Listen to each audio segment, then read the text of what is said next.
Good afternoon, students.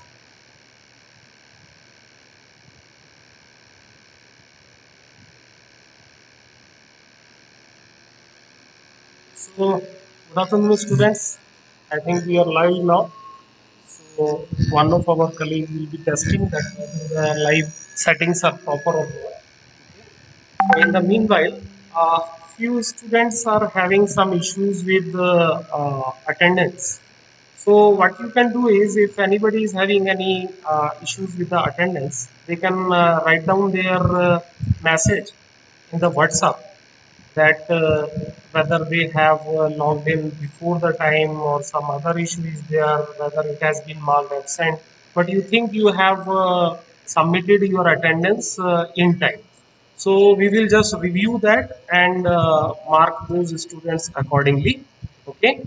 So I am having few messages also, but I was not able to go through them. So after the class, we will be going through them. So this is your first practical class, although because we are not already been through the theoretical aspect of statistics. So what we have decided is that at least we will cover some theoretical background before we will go with the practical. So we will be conducting this class will be conducted for all the batches simultaneously, and we will be talking ahead of our theory lectures, so that we will gather some theoretical background. We can before we can actually go for the practical classes.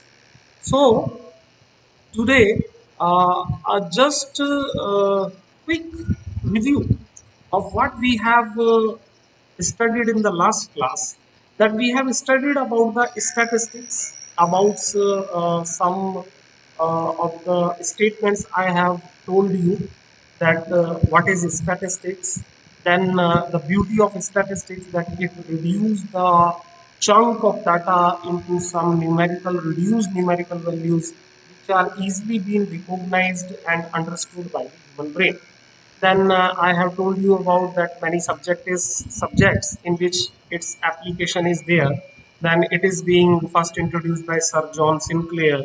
Then we have discussed about the etymology of statistics. As you can see here, from the three languages, the earlier originating words of statistics were being discussed with you.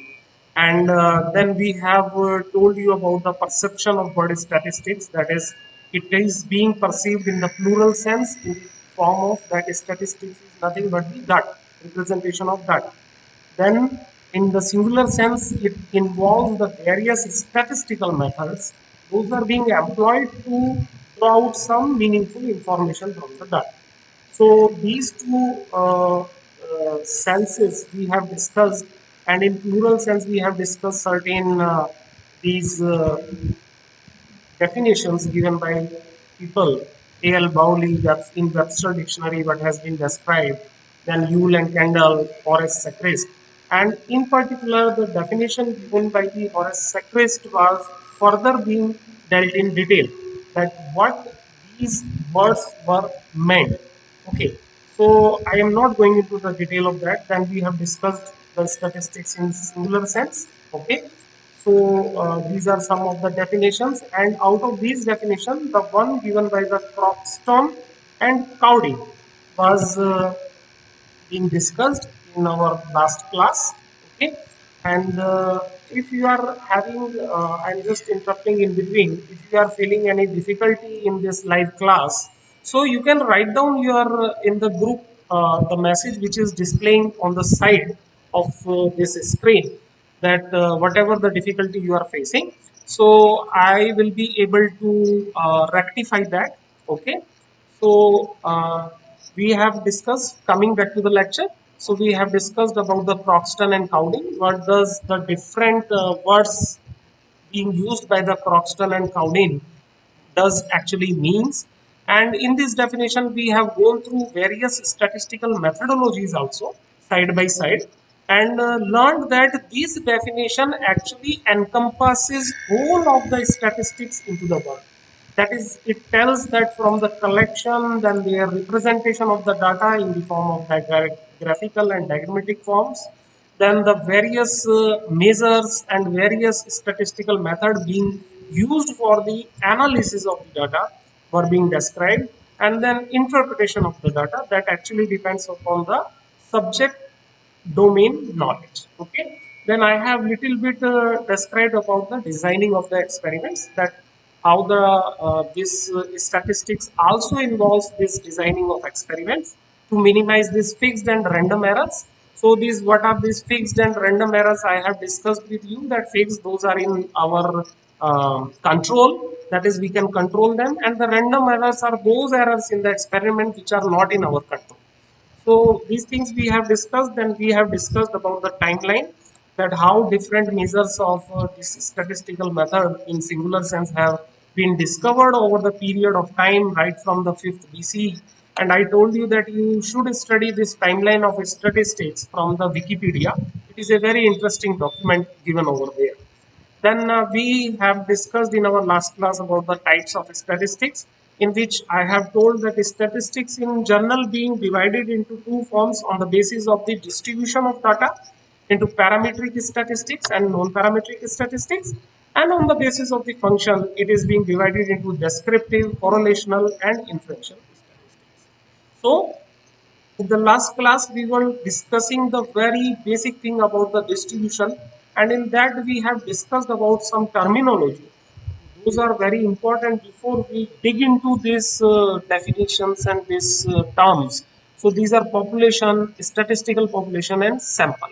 So briefly, I have described these things in the table 4, and accordingly we proceeded further. And this is the point where we have left in our last lecture. Okay, so basically today our lecture will be more devoted to this diagram which I have shown in my last class, that how this, there are different types of statistics are there on the basis of the function we are going to take out from the statistics or the underlying distribution of the data. Okay, so we will be starting our first one, that is the based on the distribution of the data, and on the basis of distribution of data the statistics is divided into parametric statistics, and other one is the non-parametric statistics. Okay, so I will be explaining these things in time to come. Okay, before that I should tell you that today class we will be taking in two sections. Okay, so after 45 minutes we will have a break of about 20-30 minutes. Okay, and then we will again come live, and the next live session we will share the link to you on our WhatsApp. Okay, so from there you can join the next live session of the video. Okay, so right now we will be taking up for the next 45 minutes about the lecture about these parametric statistics, non-parametric statistics, this correlational, inferential statistics, descriptive statistics, what these statistics are, and then we will come to our main business, that is biostatistics. That is, till now we are discussing about the statistics. Then to proceed further, we will be discussing about the biostatistics. So I am just starting with the parametric statistics. So the parametric statistics is the one which is applied on the data that follows characteristics of normal distribution. So this is the first word, and this is the most important word you should know, the normal distribution, because it is the beginning chapter.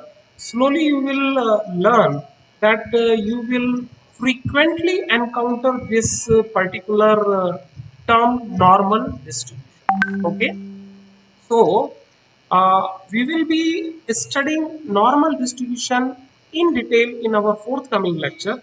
But before that, I just want to tell you some of the properties of normal distribution. So just leave this figure right now, and I should tell you that what this actually is telling. Okay, so any data which is quantitative in nature, that is which can be measured. Okay, most of those data are follows the normal distribution, and that normal distribution means, say for example, you take the height of the individual. So most of the people will reside in the area of the median height. Mean height means average height. Say for example, the height of a human being starts from, say for example, 3 feet to 7 feet. Okay, so you will be able to find very less people on the 3 feet side.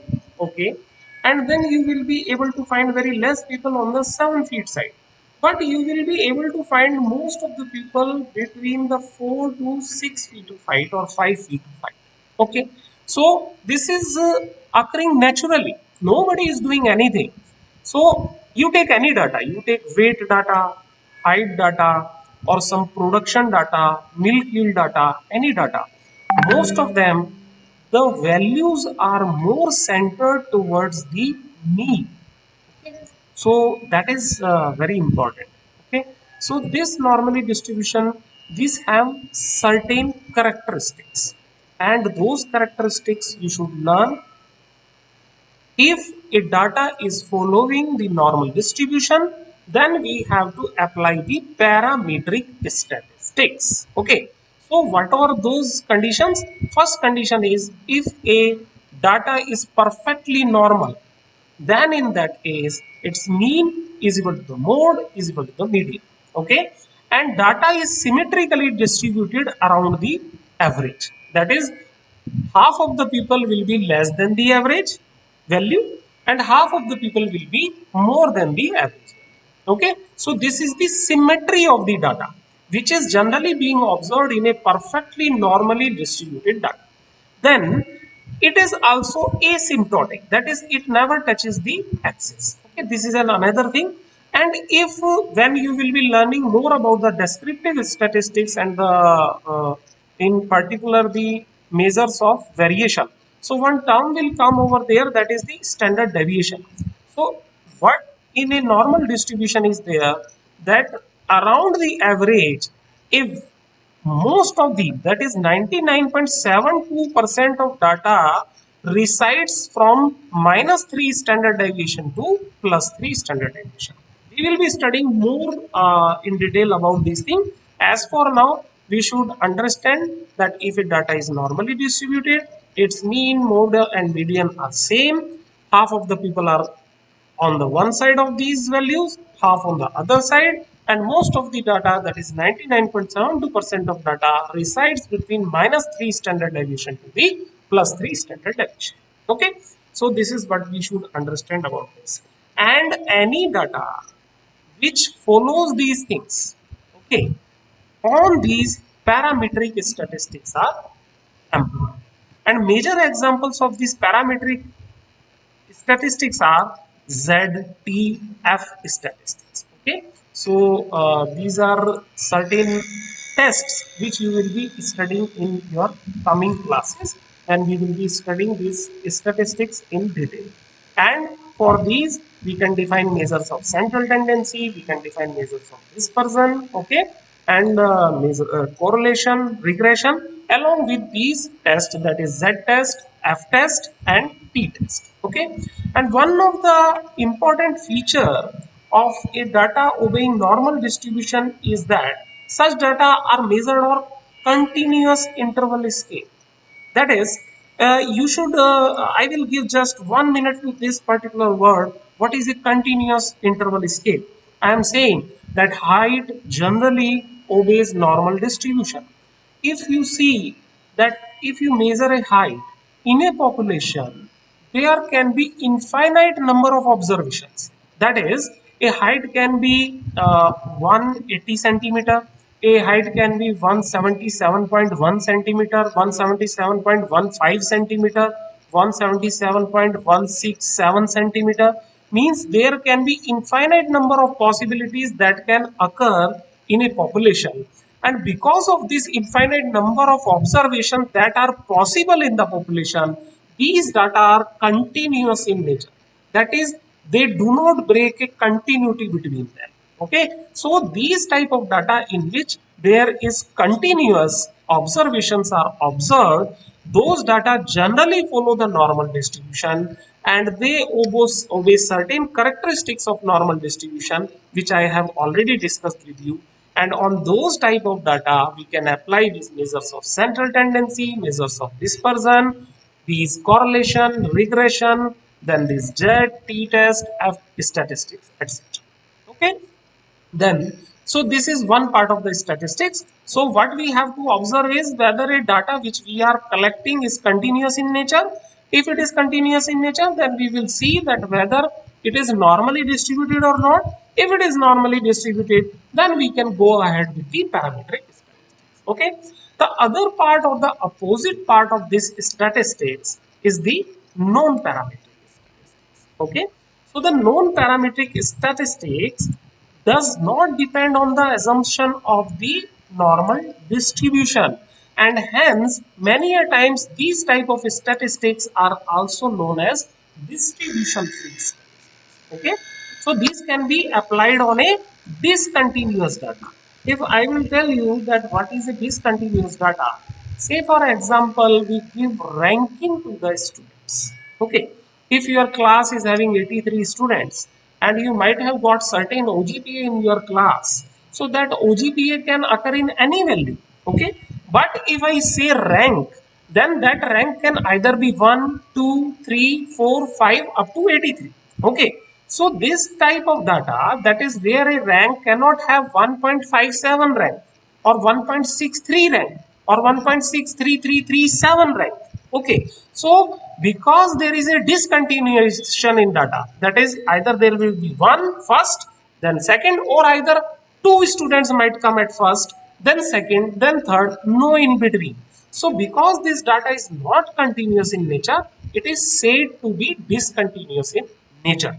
And such discontinuous data generally, most of the time, that is not generally, most of the time do not follow normal distribution. Okay, and these are other than the scale interval. And what are these type of data? There are two type of data which follow this discontinuous, and these are nominal and ordinal data. Okay, so what are nominal data and what are ordinal data, we will discuss in detail in coming lectures. But here you should understand nominal means simply categorization. If I say this is good or this is bad, okay, or I say male female in your class, okay, male or female, so it is just used for the distinction or categorization or grouping of the individual. There is no numerical value being associated with such data. So such data are known as nominal data. But if there is ranking, okay, good, better, best, excellent, okay, so it is having some relation with the previous value. So such type of ranking data is known as ordinal data. And those data do not obey the normal distribution, and because they do not obey the normal distribution, they, on such type of data, non-parametric statistics is generally being applied. Okay, so these statistics are also known for the small sample size statistics. Okay, because in general, if a sample size is small, there is possibility you will not find the all the observations which are continuous in nature, and such data do not follow the normal distribution, and then we have to apply the non-parametric statistics to draw out the meaningful information from the. And what are the examples of these statistics? If you see, so some of the statistics, non-parametric statistics examples are chi-square statistics, then Spearman rank difference method of correlation, okay, then Kendall's rank method is there, okay. So this is another example of non-parametric statistics, and then Mann-Whitney U-test, okay. So these are some of the statistical methods which are being applied on the basis of the distribution of the data observed. So we have been now completed with the two part, that is how which statistics is being applied, that is either it is a parametric statistics if it is a normally distributed data, and whether it is a non-parametric statistics if it is a non-normal data, that is which do not follow the normal distribution. Okay, so this is parametric statistics being applied on the continuous state and non-parametric statistics being applied on the discontinuous data. Now we will be coming on the next part of this type of statistics, and that part is nothing but the function. That is based on the function how a statistics can be divided. So based on the function statistics, as it is observed from this chart, that it is being divided into descriptive statistics, correlational statistics, and inferential statistics. So let us now understand that what these three statistics are. Okay, so coming to these statistics, that is, after once we are over with this uh, parametric and non-parametric statistics, those are dependent on the distribution of data. Now we will be describing the statistics on the basis of function it holds. Okay. So statistics can also be divided on the basis of the set of procedure applied on data so as to serve a particular function. So this is the thing, that is, statistics can also be divided on the basis of the set of procedure applied, that which set you are going to apply on the data. Okay, on the basis of to serve a particular function. So this is how statistics can be divided. So whether you want to describe a data, okay, what function actually you want out of after applying that statistics.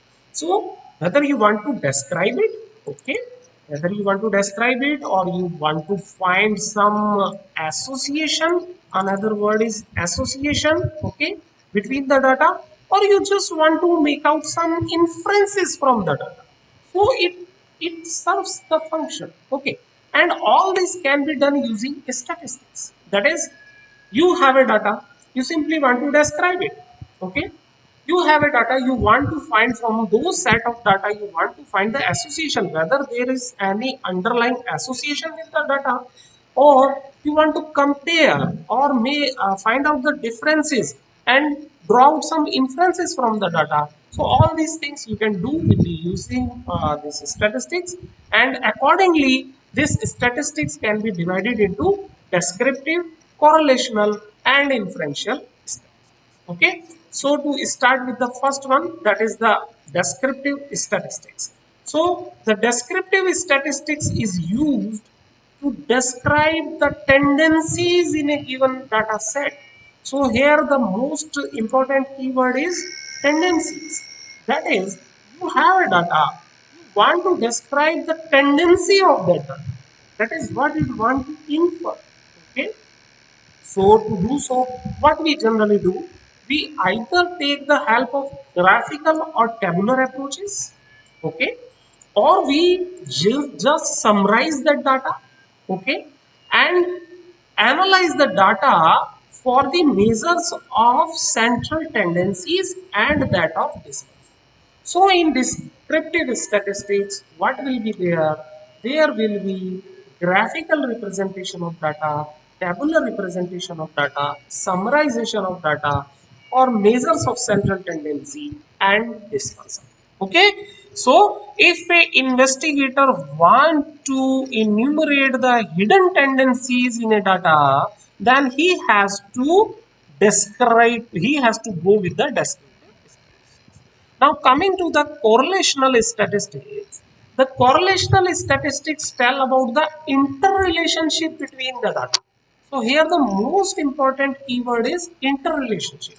So, basically, when we do correlational statistics, we are actually finding the interrelationships between the data. One of the very good example I will quote here is, if you go for the milk yield and the milk fat data of the animals. So you make one column of the milk yield.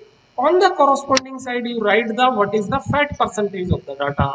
You might have learned in LPM that these two traits are negatively correlated.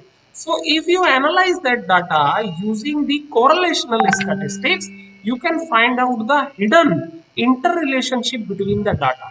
That if a milk yield increases, the milk fat goes on decreasing. If the milk yield decreases, then it is possibility then there will be increase in the milk fat. So this helps us in describing the degree and the direction of correlation. Okay, it will tell you the degree, that is the amount, and the direction as well. Okay, that is whether they are negatively correlated or positively correlated. So the important statistical methods which are available for correlational statistics is, one is of course correlation, and the other one is the regression. Okay, so when we will be studying in our upcoming lectures about the correlation and regression, and that particular part of statistics is known as correlational statistics. Okay, now coming to the inferential statistics, the inferential statistics provides us the power to draw inferences about the population based on statistics of sample. So it is very important. That is, you are going to draw the inferences on a population based on the statistics of sample. Because I have already described that the population contains infinite number of observations. So it is not possible for an investigator to go and take the milk yield of each and every population. So what we do in statistics is we sample, take out the sample or a unbiased sample from the population, and then do our statistics on these. And what type of statistics? In most of the cases, because these statistics are on normal distribution, these can be either based on the normal distribution or these can be non-parametric statistics. So the tests like t-test, z-test, f-test, chi-square test are majorly being used in this inferential statistics. So basically here we used to compare between the groups, okay, or either make the inferences from the statistics of the sample to that of the population. That if sample is representing this value, of course the population will also represent this value. And if we have the samples from the same population, then we can compare between. Okay. So this completes about the introduction of the statistics. That is, in introduction, we learn about the statistics, etymology of the statistics. Then we learn about the singular and the plural sense of the statistics, different definitions by the scientists, and interpreted those definitions. Then we have learned about the types of statistics based on the distribution of data and based on the function of the data. Now, the second part of the lecture about the statistics, that is the importance and the use of statistics. Okay. So, statistics is generally being applied in numerous fields owing to the importance and applicable nature. Okay. Few have been described herein. So, I have, because it is there numerous fields. You name any. Okay. If there is a data, ultimately it is going to be employ statistics to draw meaningful information from that. Okay, it can be any field, but the major field in which the statistics are being used, I am describing here from your exam point of view also, because if it comes, you cannot go on writing that is, it is used in this also, that also. So I have named few which are of major importance. So first of all is the administration. Okay, many of you might be studying to become an IAS. Okay, administrative services. So what is administration? Administration is everywhere. Policy making is everywhere. Let it be a small business, let it be a university, let it be a district, let it be a state or the nation or the whole of the not many countries. So everywhere administration is required to carry about the day-to-day business in a smooth manner. Okay.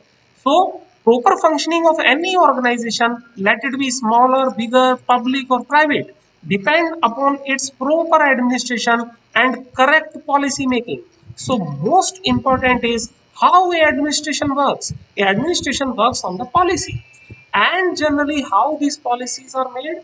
These are made on the basis of prior data. Okay, so major fields like public administration, business administration relies on the statistical methodologies to get insight from the previous data for policy making and forecasting. That is how we should do this. Okay, so most of whatever the bill the government used to come about, they are mainly depend on the various statistical inferences made from the past and what is being done in other countries in the contemporary world. So the policy is made that how we should proceed further. So this is the biggest area in which the major use of the statistics is being done. Then other use is in the social science. That is, statistics have vast application in social science and behavior subjects. Okay, so ultimately any policy making, you cannot make policies, you cannot make an administration without knowing the behavior of the subjects, how the people are going to react on that, whether it is acceptable to them or not. So various type of social sciences and the behavior of subjects play an important role in any whether it is a business or it is an government organization or anywhere else. So how the people will behave based on the data and the previous experiences, we can make a very good policies and the other decisions. That is ultimately for the people to whom you are making decision. If you will use the statistics, you will be more closer to the truth rather than making a fake, or you can say just a serendipity type of decisions. Okay, so to make them a right decision, so you should employ statistics in social science. Then another very important field is mathematics and engineering. So for precise calculation and doing the engineering to solve the engineering problems, they make use of statistics. Okay, that is, even before making a car model, they used to take the data on several models and repeat them again and again before getting or before finalizing a particular model. In engineering I am just taking about similar type of thing. Mathematics, a scientist might think of some model that if I will apply this model, so it will give me these results. So on repeated observation, it observes that whether those results are very near to the actual results or not, and on that basis this mathematical modeling is done. Okay, so these mathematics and engineering also employs the statistics. Okay, so another is commerce and accounting. So commerce and accounting means any project involvement. Say you do administration or anything, nothing moves about without money. Okay, there is always involvement of accounts, and all the accounts data are generally being assisted by the statistical tools. That is, you can tell that from the last this much of year, this is the uh, average income of the people, and if they have average income this much, so accordingly they can uh, carry on this much of this financial burden on them. Okay, accordingly a very good example is that is taxation slabs. How government do that, how government decide that how much DA percentage should be given to the its employees. So they used to see that what is the trend of the inflation, what is the market value, what is the GDP, then what is the income level of our people. So accordingly they apply these tax slabs, then they offer this DA and other things. So accordingly all these things are being assisted by statistical tool. Without these statistical tools, commerce and accounting cannot go ahead. Okay. Then another very important thing from our PG also, PG point of view, post graduation, when you will be going to the postgraduate classes, so you cannot imagine any of the research without the use of experimental analysis, experimental designing, and analysis of the generated data. So one, first of all, you have to design an experiment so that there will be minimum random and fixed errors, and then you have to generate data and then analyze it according to the principle of statistics. Then from those analyzed data, because it can easily be understood by your brain, you can make out some inferences by applying the knowledge of your subject domain. Okay, so in research and development, statistics is majorly being used. Then one important field to which we people are related is biology. I am taking here biology because it is a broader mother of all these medicine, veterinary, agriculture, genetics, everything. Okay. So most biological phenomena are relative rather than absolute. This we should understand. That is, in nature, mathematics, if we say that the mathematics is absolute, so biology is relative. That is, it depends on so many variable factors around us. Accordingly, a biological entity responds. So that depends on number of causal factors. That is, there are so many causal factors and their interrelationships among them, making it difficult to draw subjective inferences. Say, for example, I have a data on COVID-19 patients. They might be from different economical background, they might be from different races, they might be from different age, they might be having different problems associated with them. So until unless we define those factors, we analyze that data and we come out with some figures, statistical figures, we cannot describe the data subjectively in biology. So that is why statistical methods are widely being employed to the problems of biology, let it be human biology, medicine, public health, agriculture, veterinary, genetics are named few. So the branch of statistics, this branch of statistics, which is generally being related with the biology, okay, is known as biostatistics. Okay, so this is the main thing, and from here onwards, whatever we have studied till now, I will not be repeating these things in biostatistics.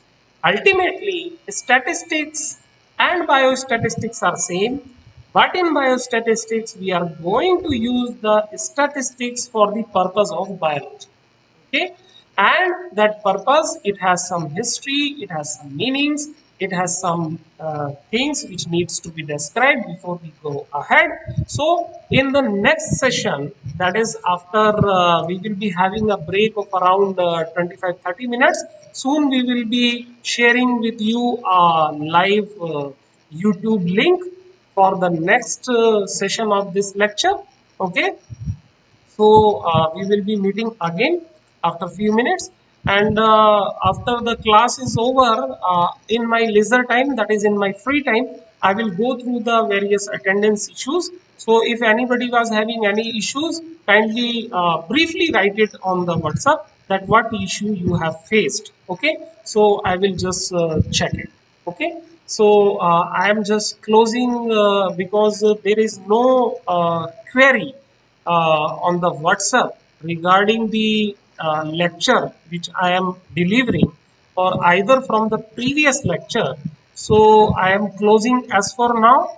If you are having any difficulty, you can write on the WhatsApp. So I will be taking those things in the second session. Okay, so right now I am closing as for now, and thank you very much for listening this lecture. Thanks, because all this whatever we are doing right now, it will not be possible without you people. Or you are putting lot of efforts, the administration is also putting a lot of efforts. Okay, so whatever the conditions are, we have to study to the best. Okay, whatever the available resources are there, whatever your difficulties you are facing, you kindly share on the WhatsApp group meant for this AGB second year. Okay, so we will try to sort out this. Okay, thank you very much. Thanks as for now.